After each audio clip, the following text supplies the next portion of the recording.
Hello, I'm Kimberley Dondo, Digital Content Manager, and welcome to the In Conversation With series, a series where I speak to notable figures in the realm of financial services. Listen as they share their personal journeys, thoughts on the industry, and advice for aspiring advisors.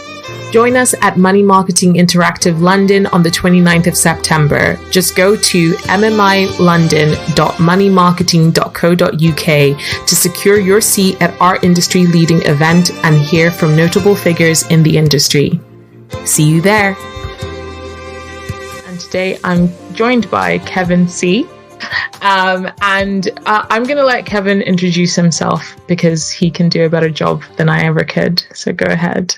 Thank you, Kim. So yes, I'm Kevin Tse. I'm a chartered financial planner at Robson Lister Wealth Management. We're a chartered independent firm based in the Midlands. And I guess I'm here today to talk about how I went from listening to these types of podcasts, trying to break into the industry and become an advisor, to joining you, Kim, today here to discuss my journey. Yeah, that sounds really great. So let's start from the beginning. How did you get into financial services? So this will be from the very beginning. So I left college. I didn't go to university, although my mum wanted me to go to university. So I can imagine. I did defer my place at University of Birmingham for a year just to keep her happy. But I never took that avenue. It was more because I just wanted to start my career and start learning as soon as possible. So I started in retail banking and I worked in the lending side. I moved on from there into advising on mortgages, effectively. So did my mortgage qualifications and started helping people with their mortgages, helping them buy homes and remortgage. And it was there, I'd say, I realised I'd found where I wanted to be. That giving advice is my passion, and helping people with the financial decisions. So after achieving everything I wanted to within mortgages, you can only go so far. I would say it's a very transactional role because you'll help, as I said, you'll help a client purchase their home, and then you probably won't speak to them again until their fixed rate or their rate finishes after 2 or 3 or 5 years. So that you build a great relationship, and then you won't speak to them again for a couple of years. So that's where I did a lot of research and decided I wanted to move and progress into the IFA side, and add more strings to my bow in terms of investments and pensions. Now, just as I'm sure everybody else trying to break into the industry has found, it's very challenging if you don't have either the qualification or you don't already have industry experience. So I just thought I'd better get my head down, and I put myself through the diploma whilst being a mortgage advisor. And even after I completed my diploma, for the next few months, I'd say I still struggle to get interviews for a power planner or trainee advisor.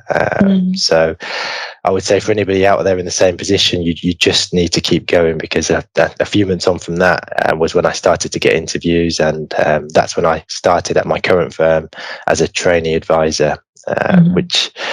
Which was good, because although it was a trainee advisor role, because I didn't have any industry experience, I actually started as a power planner for the first 12 months. So I really got to learn the technical side, and I got to learn what the bugbears, effectively. So the pains that they feel, so to speak. Well, I find that quite interesting because it feels like quite a common path now for a lot of people to start off like either as an admin and then moving on to power planner. Do you think that's like a good way of getting your feet wet in this industry? Yes, definitely, because as an advisor, you work very closely with your support team, with your power planners and your admin. So when they, if they're asking you a question about what to do, if you haven't done the role, I would imagine it will be quite difficult to give them that support that they need.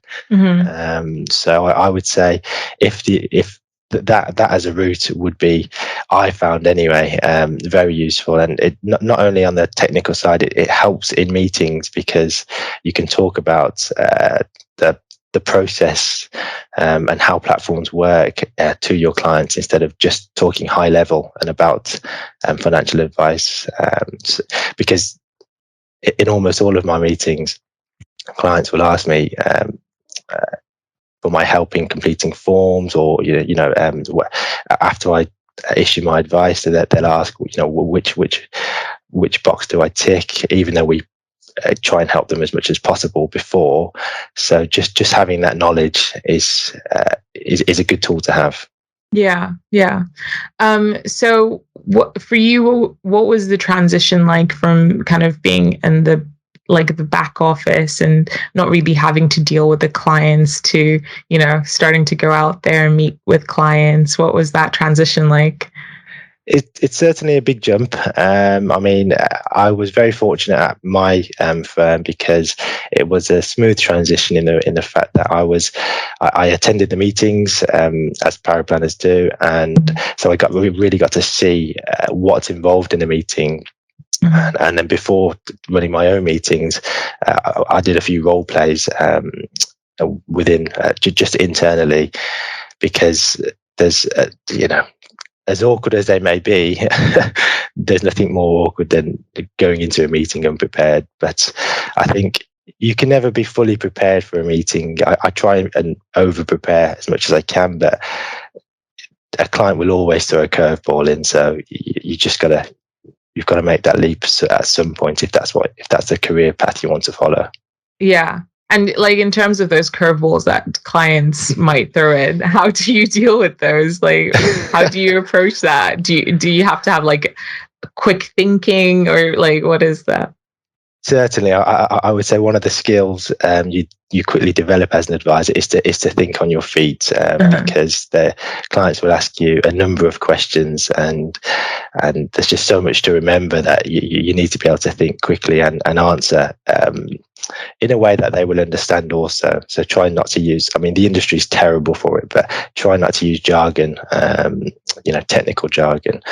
But in terms of how as you said, it's just experience. I think that the more times you get to learn how to deal with it, and there's nothing wrong with saying to a client that you need to go away and do some research before coming back to them. That is one thing I would definitely say is a top tip, a top tip that I was given.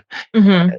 There's nothing worse than trying to wing a meeting and then having to go back to a client to say and pretend that you know everything. That's it. Because we're only human. Yes, we are experts in our field, but to know everything off the top of your head, it's a big ask. So it's perfectly fine to go back to them.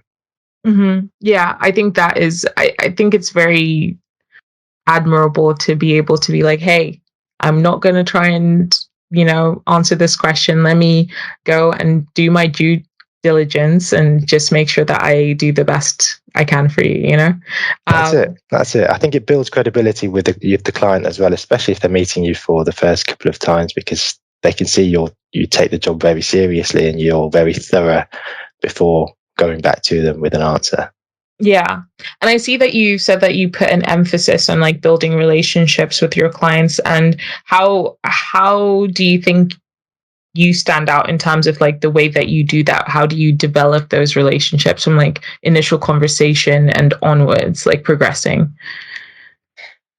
So I would say it's whenever you have a meeting with a client, it's not about their finances, so to speak. It's about their life. They don't want to talk about they do want they will want to talk about their investments and their pensions, but it's more about what it buys for them, what it means to them, the life it will give them. So the way that I try to build a relationship is to really get to know them from the start, find out about them, their career, what they did before, what their interests are, what their passions are, and what their plans are, as I said, aside from the finances, because ultimately that's that is what the job is. It's helping them achieve their life goals through investing and saving in your pension. Mm-hmm. And do you ever have difficulty developing relationships with any of the, like, is there any of those situations where you're like, what happens in situations where you're like, I just don't think I mesh well with this person? Do you just refer them to someone else? What is that? Or has that never happened to you? So touch wood, that hasn't happened. Mm-hmm. That hasn't happened yet. But I think we said before this podcast started, everybody's different. So you won't build a great connection with everybody, but as long as you build enough rapport with them to show the client that you do actually care about what they want and what their needs are, and that you're listening, it's perfectly fine to just show them that you're doing a great job for them. If they don't want the small talk side, I mean, it does vary from meeting to meeting. Some meetings a lot of it will be around just a nice catch up with them, effectively. But other meetings, it will be straight down to business and a bit of rapport at the start. So it's just adjusting it for each client. But no, Kim. Fortunately, I haven't had that. Had to hand off a client yet due to that. Yeah, no, that's good. That's good. Let's fingers crossed it keeps that way. So moving away from client stuff. You have made our shortlist for the Money Marketing Awards Financial Advisor to Be category. So congratulations. Thank you very much. I was very shocked. Were you really? You didn't think, all the things that you just said exemplify, why you are one of the, financial advisors to be, No, thank you, Kim. I mean, I'd say I was definitely shocked because I'm still very early on in my career. I mean, as I said, I was doing the power planning for the first 12 months. So I've only been advising for the past 2 years. I've been at my firm, coming up to 3 years now. So especially when I look at the other advisors within the category, some of them have got their own firms. So the scale that where they are in their careers compared to me, that's why I would say I was shocked. But nonetheless, I'm very proud. Is owning your own firm something you aspire to do at some point in your career? I think in the long term, yes, but it's not. I've still got so much to learn that it's not something I would say I'm thinking about anytime soon. My main focus is just to build my experience and build my client bank. So have more experience of dealing with different types of clients. Because as I said, I'm a long way off before being at that stage. Well, yeah, I'm sure you'll get there. But so you found out about, being a financial planner through the fact that you were working in financial services for such a long time, but obviously when you left college, I'm assuming you had no idea what a financial planner was or a financial advisor. No, just as I'm sure most college, kids leaving college don't know what a financial planner, or as a job title, I don't even know that they know that it exists. So do you this might be way out of your mindset, you're this is a big question to ask, but do you have any recommendations or what you think the industry could do to make it more apparent, financial planners, because they're always calls for, we need more financial planners, we have way more work than we're able to actually see to. What would if you were talking to I feel that you're working at now, and they're we're looking for more talented advisors like you, how do we source them out? What would your advice be? So I would say definitely you would need to start at the source. So financial education, it needs to, in my opinion, become part of the school curriculum, because I think how can you expect somebody at school or college to know about financial planning or financial advising, investments, pensions, when they don't even teach them about what a mortgage is at school, or how tax works, what a pension is. So it definitely needs to start. I think once financial education is within the schools, then you can attach onto the back of that as that is a career path, for financial planning in itself. I'd also say there needs to be more presence at career fairs, because I remember when I was at college, there's career fairs, but it would always be the typical accountancy firms, law firms, just the typical career routes there, and there wasn't so much on the wealth management, financial planning side.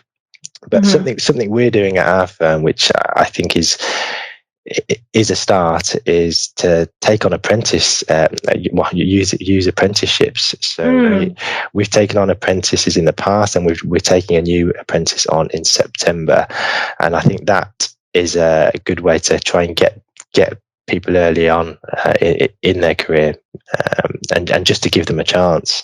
Yeah, no, I think that's a really good way of entry. I know quite a few of my friends who've done apprenticeships in various different careers that they'd never thought about, and now they're very fulfilled and happy in those. So and also they're able to make a bit of money while they're studying and working. And I think, having gone to university myself and also never used the degree that I got, I think that would have been a better path for me to do something more active, where I'm like learning and working at the same time. Because you come out of school, you didn't experience this because you made the right decision and went straight to work, but you come out of university and they're like, "Where's your experience?" And you're like, "But I got the degree that everyone told me I should be getting," right? But you eventually build up that experience. So I think apprenticeships are very important. So having been someone who kind of started working in retail banking, do you think it made you have, because you talked about financial education earlier and how younger people need to have that financial education that they don't have. Do you think it gave you a better position and a better understanding because you kind of came out of college and you were working in retail banking? Did it help you manage your money better? I was very fortunate. So in my upbringing, I'm the youngest of four. We were brought up by my mum, so she really instilled in me from a very young age about the importance of saving. So when I even had my first job, and my first salary, my first month's pay, it was very much, you need to save this much and then you can spend this much. So it's all about saving before you spend and planning ahead, so to speak. So I would say that my financial training early on, I was very fortunate that it came from my mum. But as I said, if they make it available in the schools, then it's available to everybody, instead of just whether or not your parents teach you the basic principles. Yeah. Okay. Fantastic. Thank you so much for talking to me today, Kevin. And good luck at the awards. I hope to see you there. Yes, definitely. Yeah. Okay. Well, thank you. No, thank you very much for your time, Kim. Thank you for listening to In Conversation With. We do hope that you enjoyed it. Please do keep up to date with all our new releases via Podbean, Apple Podcasts, Spotify, and everywhere else you get your podcasts from. You can also keep up to date with all our new content published on the Money Marketing website, as well as our print edition Money Marketing magazine. So make sure to subscribe. Follow us on Twitter, LinkedIn, Facebook, and Instagram. See you next time.